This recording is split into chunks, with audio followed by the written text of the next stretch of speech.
कुठचेही मतप्रवाह असे दोन वेगळे नाही आहेत. आमच्या पक्षाचं एक स्पष्ट मत आहे की ही जागा ही शिवसेनेची आहे. जर तुम्ही आमच्या पक्षात आमच्या सगळ्या अर्थात नेते किंवा इव्हन आमदार जे ह्या सभेसाठी मतदान करतात त्यांना विचारलं, राज्यसभेसाठी मतदान करतात, तर सगळ्याच आमदारांचं मत आहे की ही शिवसेनेची जागा आहे आणि ती शिवसेनेकडे आली पाहिजे. दुसरं म्हणजे अर्थात आणि मी व्यक्ती म्हणून म्हणत नाहीये किंवा कुठच्या व्यक्तीबद्दल म्हणत नाही, त्यांच्याबद्दल आदर आहेच. पण आम्ही पक्ष म्हणून म्हणत आहोत.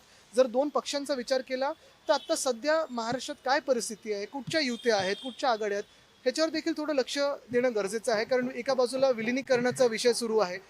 दुसऱ्या बाजूला जर आपण पाहिलं तर दुसऱ्या बाजूला जर आपण पाहिलं तर आत्ताच ज्या महानगरपालिकेच्या निवडणुका होऊन गेल्या त्याच्यात देखील दोन्ही राष्ट्रवादी एकत्र लढल्या.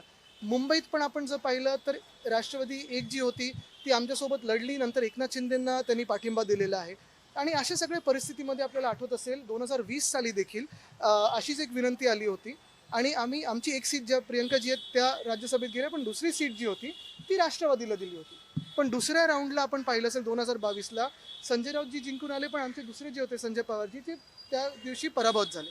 आणि म्हणून हे सगळं राजकारण बघत असताना जी काही मतांची समीकरणं ती बघत असताना, संख्याबळ बघत असताना आमचा दावा हा ठाम आहे.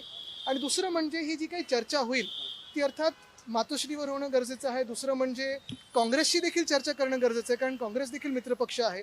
अजूनही जी आमची काँग्रेससोबत काही चर्चा झाली त्याच्यात हा विषय जो आहे कोणाला सीट गेली पाहिजे याच्यात कुठेही आलेला नाही आहे. आणि म्हणून पक्ष